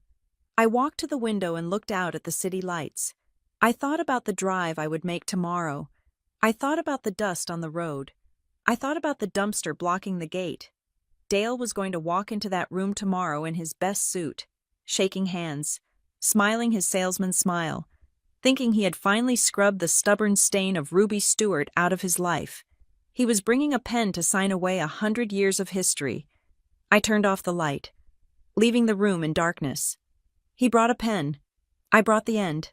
The gravel driveway, usually a rugged testimony to the tires of tractors and pickup trucks, had been raked smooth. It looked manicured, unnatural, like the sand in a Zen garden that no one is allowed to touch.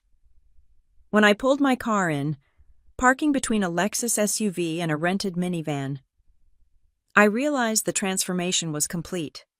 Marigold Farm was no longer a working homestead. It had been staged. It looked less like a family reunion and more like a corporate retreat held in a rustic setting to build morale before a mass layoff. White folding chairs were arranged in neat rows on the lawn. Facing the porch, round tables, rented from a party supply company in the city, were scattered under the shade of the old oak trees, draped in crisp, white linens that dazzled painfully in the midday sun. There were floral centerpieces generic, store-bought lilies that had no business sitting on land that grew wild marigolds and sunflowers. I stepped out of my car. The air smelled of expensive cologne and the smoky, sweet tang of catered barbecue. I carried nothing but my purse and the black leather presentation binder. It was heavy, weighing down my right arm, a physical anchor keeping me tethered to the reality of what was about to happen. The relatives had descended. There were nearly 30 of them. I saw Cousin Sarah from Chicago, wearing large sunglasses and holding a glass of iced tea, looking at the barn with the critical eye of someone assessing a teardown. I saw my Uncle Bob, a man who usually wore grease-stained overalls, squeezed uncomfortable into a sports coat, tugging at his collar, and moving through the crowd like a shark in a koi pond was Dale. He was wearing a charcoal suit, tailored to hide the paunch of middle age, with a pale blue tie that matched the summer sky. He didn't look like a grieving son. He looked like a senator on the campaign trail. He was shaking hands, touching elbows, laughing a beat too loud. He projected an aura of benevolent authority, the capable captain steering the ship through choppy waters. I walked toward the tables. The conversation died down as I approached, a ripple of silence spreading outward from my position. Ruby. It was Marla. She intercepted me before I could reach the drinks table. She was wearing a beige linen dress and pearls, her hair sprayed into an immobile helmet of blonde. She reached out and squeezed my arm, her fingers digging in just slightly too hard. "We were worried you wouldn't make it," she said, her voice dropping to a theatrical whisper. "Dale is so stressed, honey. Please tell me you are going to be a team player today." I looked at her hand on my arm. "I am here, Marla," I said. "That is what you wanted." She smiled, a tight grimace that didn't reach her eyes. She leaned in closer, bringing with her a cloud of hairspray. "Just don't make a scene, Ruby. Everyone is having such a nice time. Look at Aunt Linda. She hasn't smiled like that since Uncle Joe died. They are excited about the possibilities. Don't take that away from them." She patted my arm and drifted away. Moving to the next cluster of relatives, I heard her murmur as she passed my mother's cousin. "She is still very emotional. We just have to be patient with her. She was so attached to the house. She can't see the logic." I found a seat at the edge of the gathering, away from the main cluster. I placed the black binder at my feet. resting against my calf. I watched them. They weren't bad people. That was the tragedy of it. They were just normal people with mortgages, car payments, and credit card debt. They were tired teachers, retired mechanics, and office managers. To them, the farm was just a symbol of the past, a place they visited once a year to eat pie and complain about the heat. They didn't hear the heartbeat of the soil. They only heard the siren song of the number Dale had whispered in their ears. 1.6 million. I heard it mentioned 3 times in 10 minutes. It is a lot of money. Cousin Sarah was saying to her husband, "We could finally fix the basement. It is a jackpot." Her husband agreed. Looking at the house, it is falling apart anyway. Better to sell it now than let it rot. They were already spending the money in their heads. Dale had done his groundwork well. He had pre-sold the dream so that the reality of the contract would feel like a formality. At 1 o'clock, the atmosphere shifted. A black sedan pulled up the driveway, crunching on the pristine gravel. 2 men in dark suits stepped out. One carried a thick leather briefcase. The other carried a portable printer and a notary seal bag. The Kestrel representatives. Dale clapped his hands. Standing on the steps of the porch, the sound was sharp, commanding attention. "All right, everyone, if we could all gather round, grab a plate, grab a seat. We have some serious business to discuss, but it is good news, very good news." The family shuffled into the folding chairs. I stayed where I was, at a table slightly to the side, but with a clear line of sight to Dale. Dale set up a portable projector screen on the porch. He connected his laptop. The image flickered to life, washing out slightly in the daylight, but readable enough. The Maddox Estate Strategic Disposition Plan. "First of all, thank you all for coming," Dale began, his voice smooth, practiced. He held a laser pointer. "We all loved Mom. We all loved Grandma Evie. This place holds a lot of memories for all of us." He paused for effect. A few aunts dabbed at their eyes. "But memories do not pay the property taxes," Dale said, his tone shifting to one of regretful pragmatism. "And unfortunately, the reality of this property is stark." He clicked the remote. The slide changed. It was the spreadsheet. The same fraudulent spreadsheet I had seen in his email, but projected 5 feet tall. The red numbers looked like arterial spray. Projected maintenance costs. Year 1, roof $35,000. Foundation stabilization, $40,000. Compliance upgrades, $25,000. "As you can see," Dale said, pointing the red laser at the inflated numbers, "the farm is hemorrhaging value. The foundation is shifting. The roof is compromised. If we hold on to this property, the estate will be bankrupt within 18 months. We will be asking you for money to keep the lights on." A murmur of alarm went through the crowd. No one wanted to pay. They wanted to be paid, but, Dale said, raising his voice to cut through the anxiety, "I have not been idle. I have been working night and day to find a solution that protects this family." He clicked again. The screen filled with the render of the Marigold Retail Plaza. The pasture where I had learned to ride horses was gone, replaced by a sleek gray parking lot filled with colorful cars. The barn was gone, replaced by a modern glass-fronted structure with a coffee shop logo and a grocery store anchor. It was hideous. It was soulless. But to the people in the folding chairs, it looked like salvation. "I have secured a buyer," Dale announced, gesturing to the man in the suit who was standing quietly by the porch railing. "Kestrel Land and Retail is the premier developer in the Midwest. They see the potential here, and because of the location, they are offering a premium." He paused, letting the silence build. $1.6 million, he said. The gasp was audible. It was a collective release of breath. I saw eyes widen. I saw mental calculators running. "However," Dale continued, his face growing serious, "there is a catch. The market is cooling. Interest rates are rising. Kestrel needs to close this deal now to lock in their financing.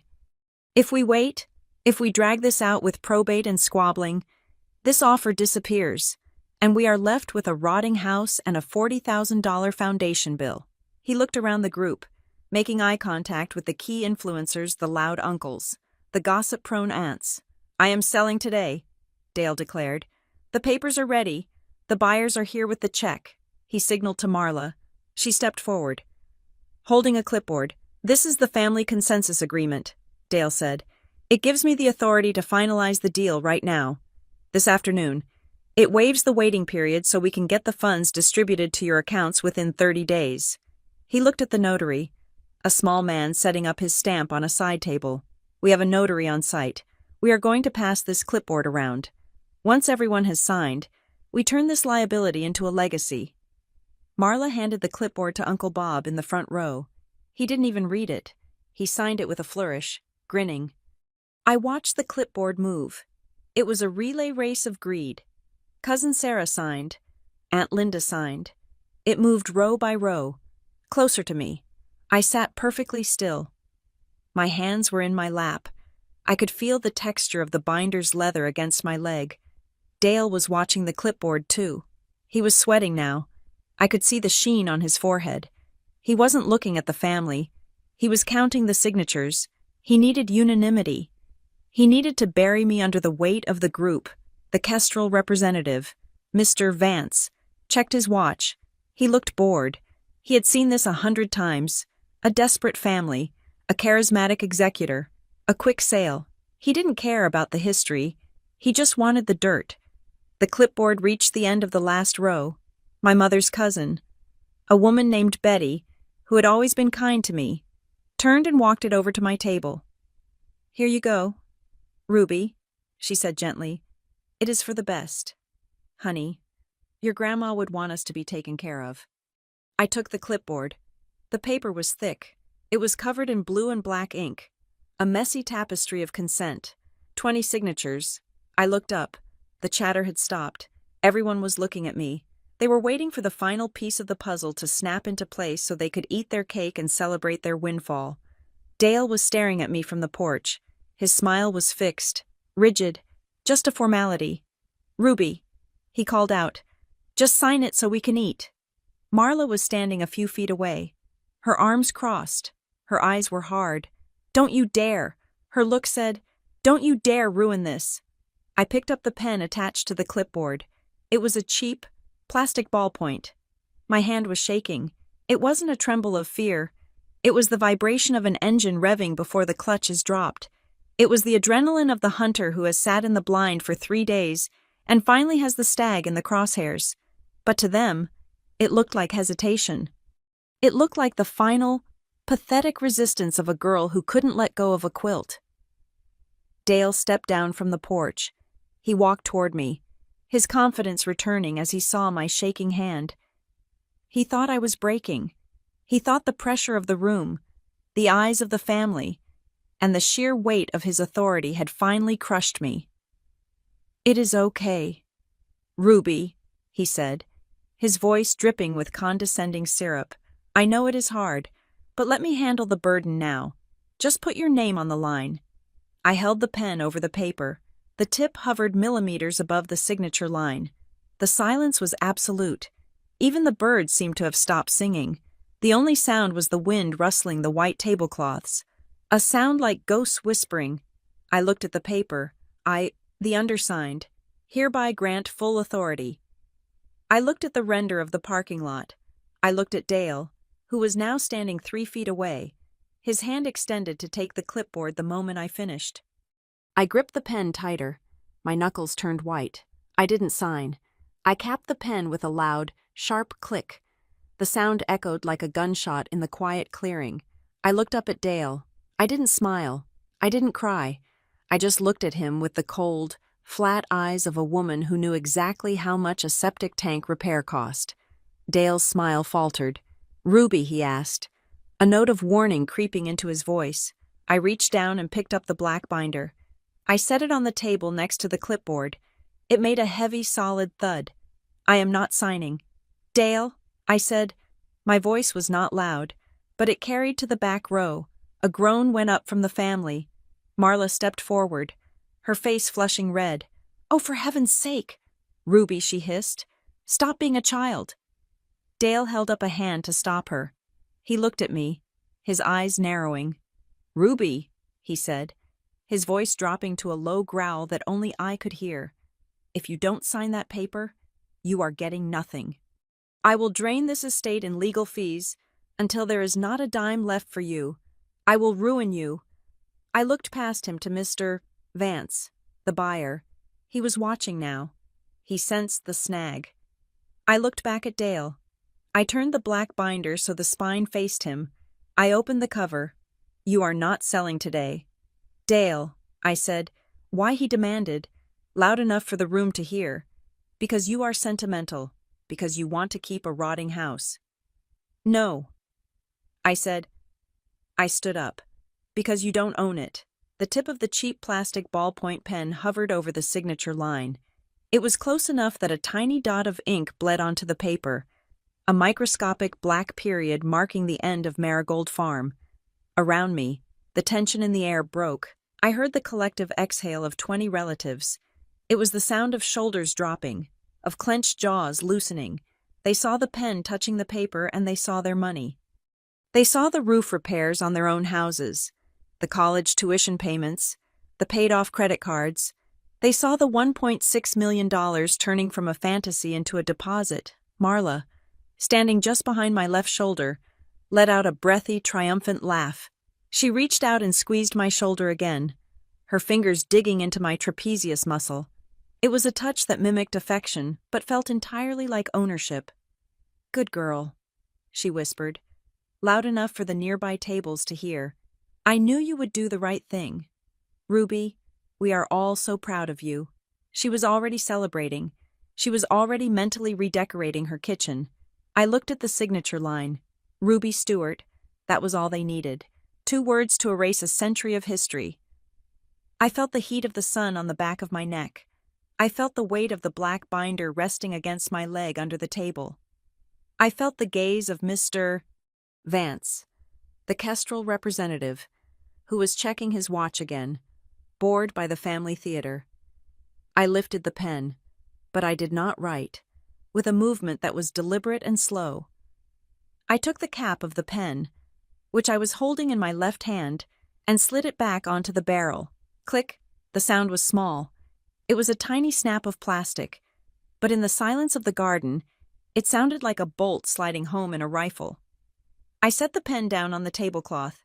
I pushed the clipboard 2 inches away from me. The silence that followed was different. It wasn't the silence of anticipation. It was the silence of confusion. Marla's hand froze on my shoulder. "Ruby," she asked, her voice tight. "The ink is drying. Honey, what are you doing?" I ignored her. I turned my chair slightly so I was facing the porch directly. I looked past the centerpiece of wilting lilies. I locked eyes with Dale. He was smiling, but the smile was beginning to twitch at the corners. He looked like a newscaster whose teleprompter had just gone blank. "Is there a problem with the pen?" Dale called out, forcing a chuckle. "We have plenty of pens." "Ruby, the pen is fine." "Dale," I said. My voice was calm. It was the voice I used when advising a student that they had failed a midterm. It was devoid of emotion. It was clinical. "Then sign the paper," he said, his tone sharpening. "The notary is waiting. Mr. Vance is waiting. Before I sign," I said, raising my voice just enough to carry to the back row without shouting, "I have a procedural question." Dale rolled his eyes. He threw his hands up in a gesture of exaggerated exasperation, inviting the family to share in his annoyance. "Procedural," he scoffed. "This isn't a faculty meeting. Ruby, this is a family barbecue. We don't need Robert's Rules of Order. We need a signature. It is a simple question." I said. I did not blink. I did not look away. Mr. Vance, standing by the porch railing, looked up from his phone. He was listening now. Procedural questions in real estate deals were never good. Dale sighed, crossing his arms over his chest. "Fine. Ask your question. Let's get this over with so we can eat." I took a breath. I let the air fill my lungs, grounding me. "Dale," I said, "as the executor of the estate, did you personally go to the county recorder's office this morning to pull the most current copy of the property deed?" The question hung in the humid air. Dale stared at me. He looked confused. He had expected me to ask about the furniture. He had expected me to ask about the quilt. He had expected an emotional plea about Grandma's spirit. He was armed to fight sentimentality. He was not armed to fight bureaucracy. "Why would I do that?" he asked, his voice dripping with dismissal. "So you haven't checked the title since Grandma passed?" I pressed. "I don't need to check the title." "Ruby," he snapped. He stepped off the porch, walking onto the grass, closing the distance between us. He wanted to use his physical presence to intimidate me. "I am the executor. I have the will. I have the power of appointment. The title is in the estate. It has been in the estate since Dad died in '98. So you are representing to Kestrel Land and Retail, right now, that the estate holds clear and marketable title to this land?" I asked. I gestured slightly toward Mr. Vance. The developer straightened up. He was watching Dale closely. "Of course I am," Dale shouted. He was red in the face now. He was sweating. "This is ridiculous. You are trying to stall. You are trying to embarrass me in front of our partners. I am not trying to embarrass you. Dale," I said, "I am trying to keep you from committing a felony." A gasp went through the crowd. My mother put her hand over her mouth. Cousin Sarah lowered her sunglasses. Dale stopped walking. He stood 10 feet away from me. His fists were clenched at his sides. "You are out of line," he hissed. "You are unstable. I told everyone you would do this. You are so obsessed with your little memories that you are willing to sabotage the future of this entire family." He turned to the crowd, spreading his arms. "Look at her," he shouted, pointing a finger at me. "She doesn't care about your debts. She doesn't care about your kids' college funds. She wants to keep this rotting pile of wood just so she can come sit on the porch once a year." "She is selfish," Marla chimed in, her voice shrill. "Shame on you, Ruby. Shame on you for ruining this." I did not react to their anger. Their anger was noise. I was interested in the signal. I reached down and picked up the black binder. I placed it on the table. It made a heavy, authoritative sound against the wood. Thud. I unzipped the binder. The zipper sound was loud, tearing through the murmur of the relatives. "I am not doing this for memories." "Dale," I said. I flipped the cover open. The plastic sheet protectors glinted in the sunlight. "I am doing this because you are selling something you do not have." Dale laughed. It was a harsh, barking sound. "I don't have it. I have the keys. Ruby. I have the maintenance bills. I have the burden." I turned to the first tab. I pulled out the document. It was a certified copy of the deed, stamped with the official seal of the County Recorder of Deeds. The seal was embossed, raising the paper in a circle that looked like a shield. I stood up. I walked around the table. Marla tried to block me, but I stepped around her as if she were a ghost. I walked straight up to Dale. He held his ground, his chin jutting out aggressively. "What is that?" he sneered. "A letter from your therapist." I did not answer. I held the paper up so Mr. Vance could see the header. Then I slapped it onto the clipboard that Dale was holding, right on top of the consent form with all the family signatures. "Read the date." "Dale," I said. He looked down. He didn't want to. He wanted to tear it up. But the eyes of the developer were on him. The eyes of the notary were on him. He looked at the paper. I saw his eyes scan the header. Quitclaim deed. Inter vivos transfer. I saw his eyes drop to the date. October 2nd. 5 years ago.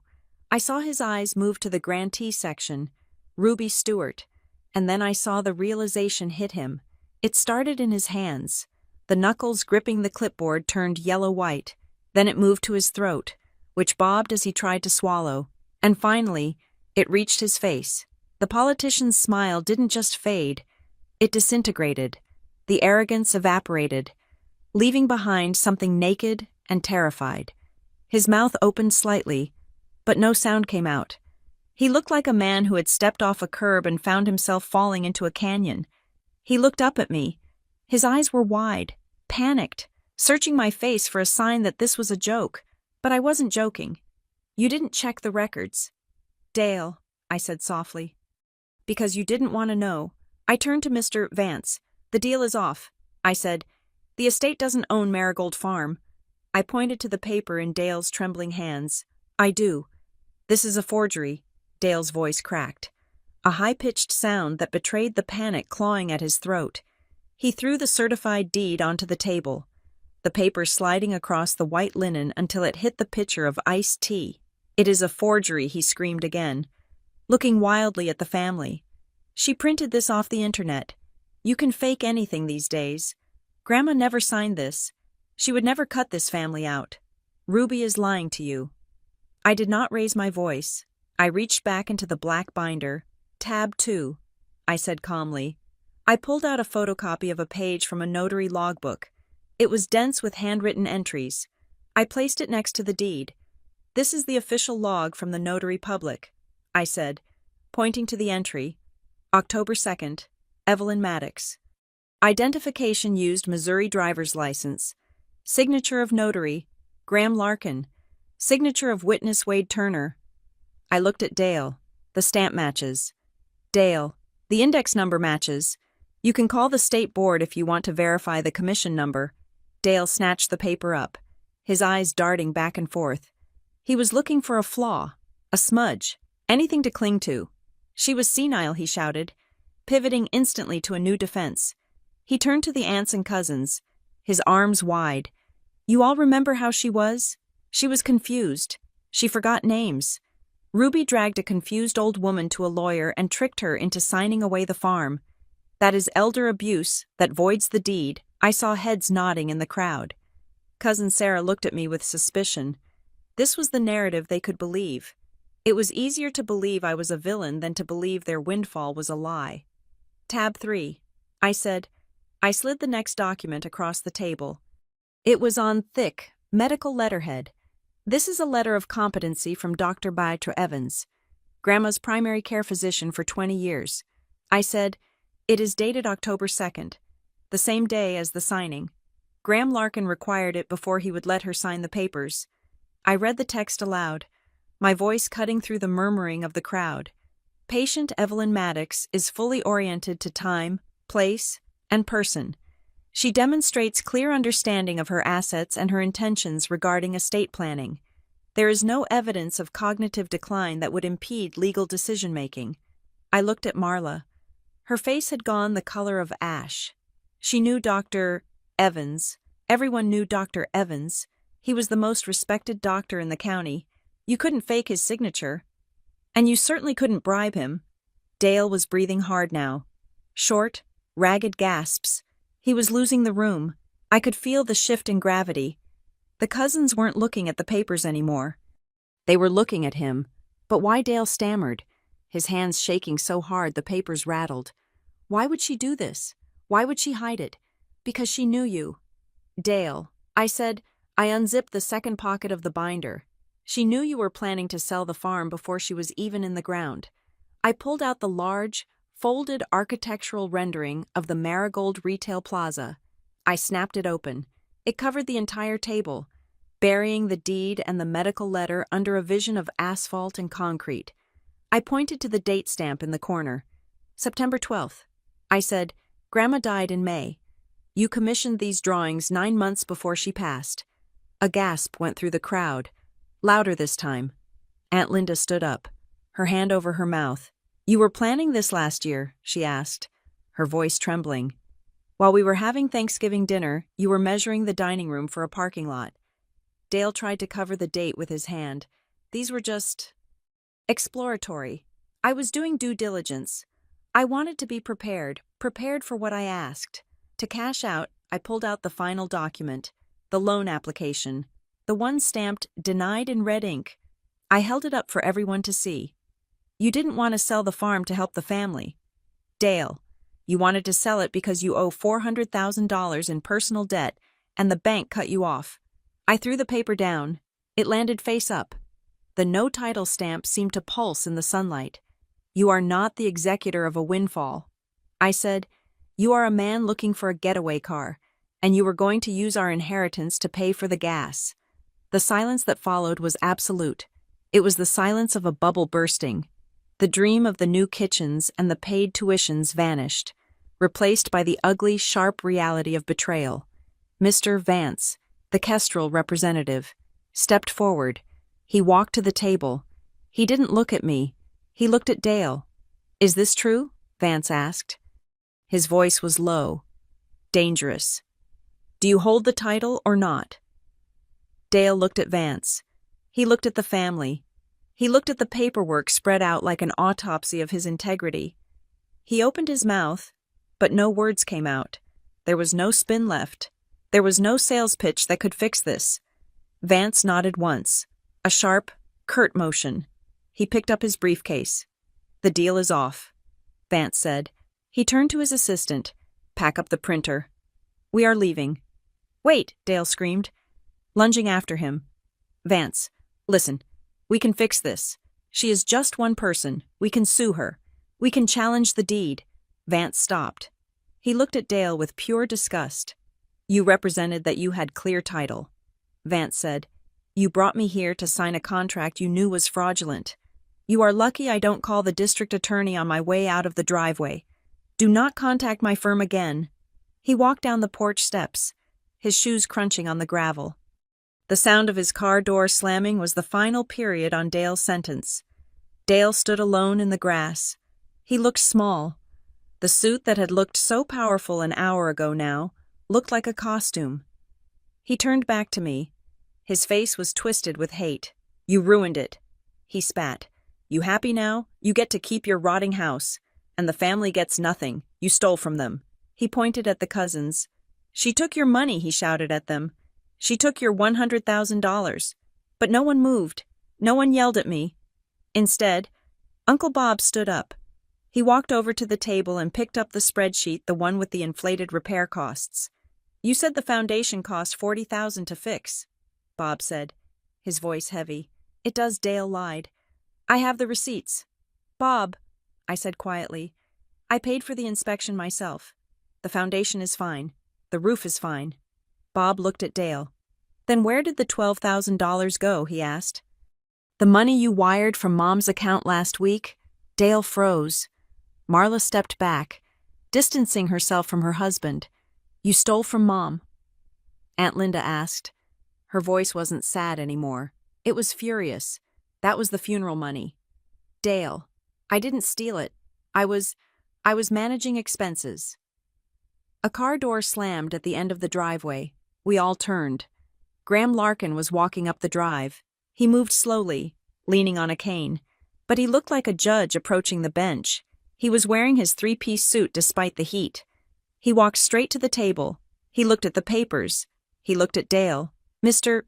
Maddox, Graham said. His voice was gravel and authority. Who are you? Dale snapped, though he looked terrified. I am the attorney of record for the owner of this property, Graham said, and I am here to inform you that you are currently trespassing.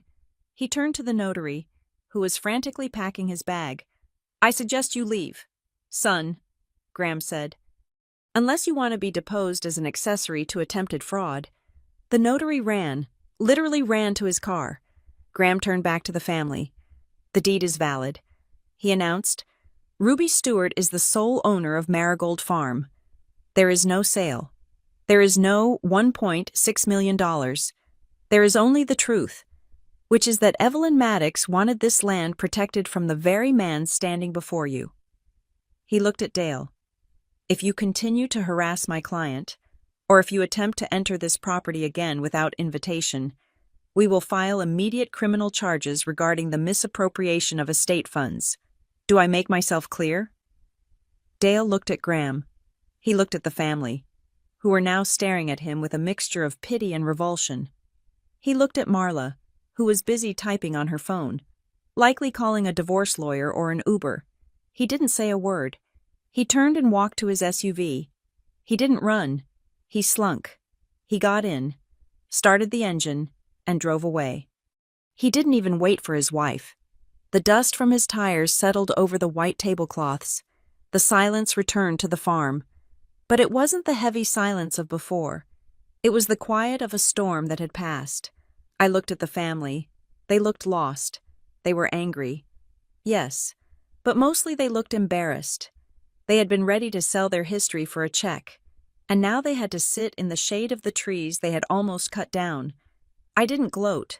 I didn't lecture. I closed the black binder. Snap. I picked it up. You are welcome to finish the barbecue. I said to them, the food is paid for. I looked at the house. my house. The sign was gone from the gate, but I knew where it was. I would put it back up tomorrow, but after you eat, I said, my voice firm. I'm going to have to ask you to clear the property. I have a lot of work to do, and I need to change the locks.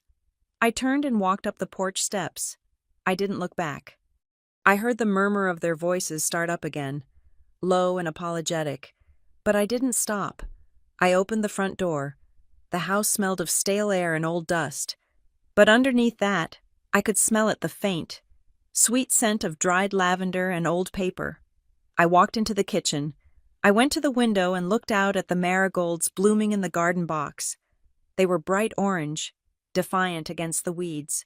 I touched the glass. I am here, Grandma, I whispered, and for the first time in 6 days, the house didn't feel empty. It felt full. The today that Dale had threatened us with was over. Tomorrow was mine. Thank you so much for listening to this story of justice and reclamation. I would love to know where you are tuning in from today. So please drop a comment below, sharing your location and your thoughts on Ruby's victory. If you enjoyed seeing the underdog win, please subscribe to the Maya Revenge Stories channel. Hit that like button and smash the hype button to help this story reach even more people who need a reminder that the truth always wins.